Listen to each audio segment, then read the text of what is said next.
Oi, meus aluninhos lindos! Na aula de português essa semana, nós vamos aprender sobre divisão silábica. Mas o que é divisão silábica? Calma, eu vou explicar para vocês. Divisão silábica é quando nós pegamos uma palavra e dividimos ela em pequenas partes. E para sabermos como fazer essa divisão silábica, nós podemos bater palmas. É isso mesmo. Então vamos pensar na palavra computador e vamos falar ela bem devagar. Então vamos falar computador. Nós demos 4 palmas para falar essa palavra. Em cada palma nós falamos uma sílaba. Então a palavra computador tem 4 sílabas. E funciona da mesma forma para todas as outras palavras. Então, celular, amor, céu, unha. Notem que quando nós falamos pausadamente, nós já estamos falando ela separando as sílabas. Quando nós escrevemos no caderno, nós temos um pouquinho de dúvida. Mas é só consultar no dicionário que vocês conseguem encontrar a divisão silábica correta. Então, para aprendermos um pouquinho mais sobre esse assunto, abra um livro na página 128 e venha aprender comigo. Meus amores, então na página 128 do livro, nós vamos começar a aprender um pouquinho sobre divisão silábica. O que é uma sílaba? Sílaba é quando nós pegamos uma palavra e separamos ela em pequenas partes. Cada partinha dessa é uma sílaba diferente. E as palavras, elas são classificadas de acordo com a quantidade de sílabas que elas têm. Então, nesse quadrinho verde, nós vemos que tem palavras monossílabas, que palavras que têm uma sílaba só. Um exemplo, a palavra mês. Temos dissílabas, que são palavras com 2 sílabas. Então, um exemplo, neve, bolo, bola. Aí, nós temos as palavras trissílabas, que tem 3 sílabas. Exemplo, passeio, celular, câmera. São palavras que têm 3 sílabas. E polissílabas, que são palavras com 4 ou mais sílabas. Exemplo, excelente, computador. Então, são palavras maiores, ok? Então, as palavras são classificadas por sílabas dessa forma aqui. E para nós sabermos qual é a divisão silábica de cada palavra, nós podemos consultar o dicionário. Porque no dicionário, ele mostra dessa forma, cada sílaba separada por um pontinho, certo?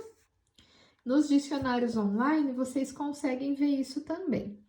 Aí na página 129, nós temos aqui algumas regrinhas para a divisão silábica. Então, vamos ver a primeira regrinha.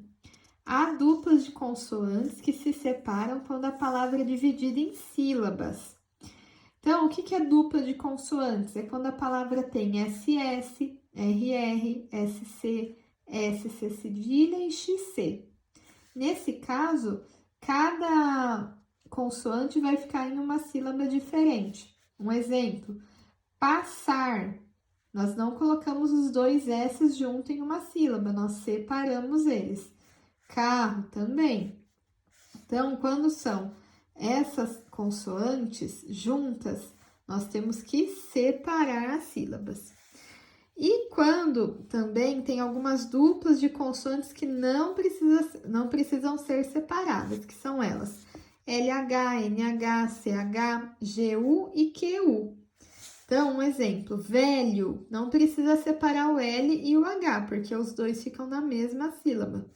Fronha, chama, guepardo, aquilo, certo? Então, temos as 2 regrinhas, das consoantes que têm que ser separadas nas sílabas e das consoantes que não precisam ser separadas, ok? Então, aqui nós temos alguns exercícios que vocês vão fazer. Virando a página, na página 130, nós temos um joguinho de quebra-cabeça. Então, como que funciona? Aqui nas duas páginas tem várias sílabas espalhadas. Vocês têm que olhar todas essas sílabas e tem que criar palavras, certo? Então, ó, tô mostrando todas aqui para vocês. Vamos ver um exemplo. Eu quero juntar esse dente com inho e vai ficar dentinho. Entenderam como tem que ser? Olha lá, o colego com inha, coleguinha. Então, vocês têm que formar palavras, ok? Anotem todas que vocês conseguirem aqui nessa listinha. E aí, nós vamos para a próxima atividade, que é uma atividade de texto instrucional. Nós já aprendemos na aula da semana passada sobre o texto instrucional, que é aquele texto que nos ensina alguma coisa, nos dá instruções. Então, na proposta dessa atividade, nós temos aqui um desenho, certo? E aqui ele começa a dar as instruções para o desenho. Então, ó, desenhe um círculo grande para o cabelo, as sobrancelhas e os olhos. Abaixo dele, calcule o espaço para o nariz, a boca e o queixo. Oriente-se pelo modelo desenhando as linhas de apoio com traços leves. Então, ó, o primeiro passo é esse daqui, desenhar as linhas de apoio do rosto. O segundo passo é esse daqui. Então, o que foi feito nesse segundo passo? Ele desenhou os olhos e a sobrancelha. Qual foi o terceiro passo? Quarto, quinto. Então, vocês têm que escrever instruções para o passo 2, o passo 3, o 4 e o 5, ok? Para o passo 1 já está aqui, essa instrução. Agora, vocês têm que escrever instruções para os outros 4 passos também, correto? Aqui ele está falando para fazermos em grupo com os colegas, mas aí vocês podem pedir ajuda para o papai, para a mamãe, para quem for acompanhar vocês na atividade. Então, se vocês tiverem dúvidas, mandem para mim, certo? Depois eu vou mandar a correção para vocês. Beijos e até a próxima aula.